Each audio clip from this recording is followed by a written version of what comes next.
The Glass Vase. By John Smith. Act I. Part 1. Chapter 1. It was a Tuesday. I was walking down the road when I see my good friend. His name is Curtis Johnson. Excited, I run up to Johnson. But to my dismay, it was John Smith.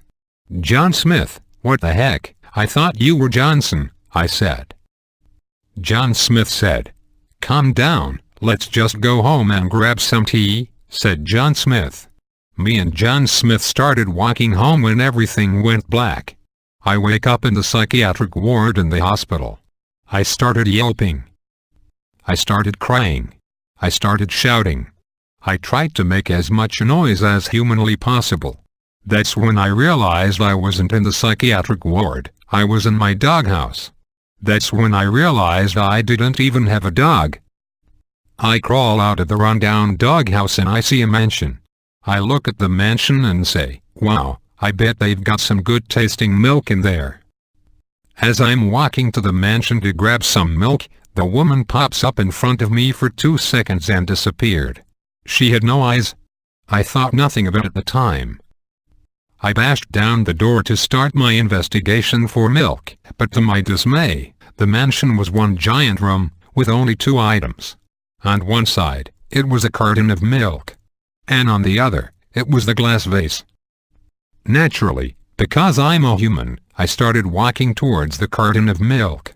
But as I'm walking to the carton of milk, I hear a gunshot from the outside. I dash to investigate.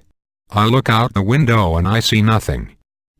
I turn back around and the milk is gone and I say, "Wow, that really put a damper on my day." So I proceed to use my legs and walk over to the vase. The glass vase. Made entirely of glass. Nothing more, nothing less. I pick up the glass vase and say, "Wow, I'm going to call you Jim." And then I hear a voice in my ear, "Don't drop the glass vase." What was that voice? Do I have schizophrenia? I said. Frightened, I drop the glass vase, the one thing I was not supposed to do. The vase falls on the ground and explodes, knocking the main character out. He wakes up in John Smith's bed. John Smith walks in and said, "I heard you drop the glass vase." And I say, "What the heck's so special about the glass vase that I promptly named Jim?" John Smith says, "The glass vase represents everything in the world. Ever. Life, death, and other elements." The hero says, "Well, you're stupid and I hate you anyway, John Smith." And then John Smith shatters into a million billion pieces. Someone shoots down John Smith's windows and the wind blows the shattered glass away. That was not a dream. "Johnny boy, where'd you go?" yelled me. I knew John Smith since he was born. I can't believe he's gone now. I miss him already. I fell into a deep depression in which I don't remember much. All I remember is the ghost of John Smith talking to me every day. There was only one constant in my life. That was John Smith's aura, which followed me around, wanting revenge. The depression fades, but John Smith was always there. After watching a Teen Mom's Marathon on TV, I turn around, and all I see is a giant 12-foot vase. I've noticed that the glass vase is now 14 feet, while it was 2 feet last time. I know that it's the same vase because it had initials on it and I only own one vase.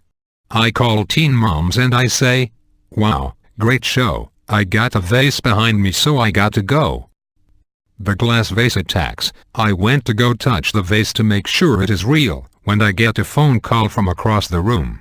I pick up the phone and it's the U.S. Army.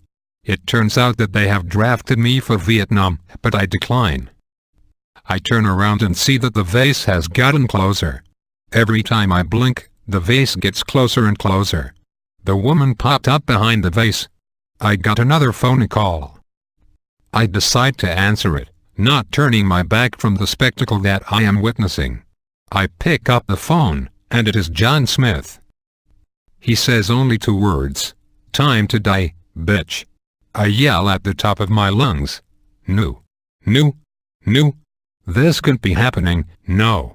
So then the man, dressed in John Smith's clothing, bursts into the door. It all makes sense. I said to myself. John Smith is the man. I try to reason with the beast. I yell, "Stop, foul creature." The creature did not stop. I look over. The vase inches ever closer.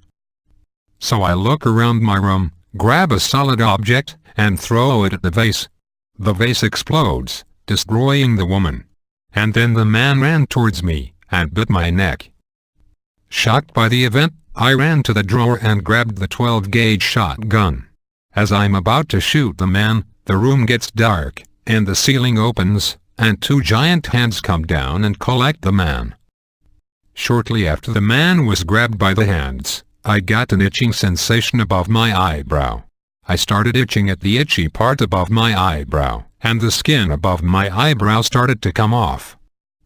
I started scratching at the itch.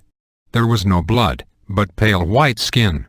And that's when I realized I was the man, a pale, balding man.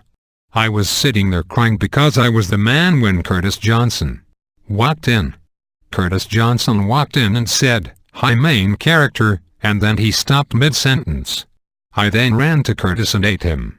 I had to live with being the man for about another year until I woke up one day in a dark room and a light comes from the ceiling and I see two giant hands coming in. I start crying. Next thing I know, I'm in a woman's arms, as an infant. The doctor said, "Oh, doesn't he look like a spicy meatball?" And then I live a normal life.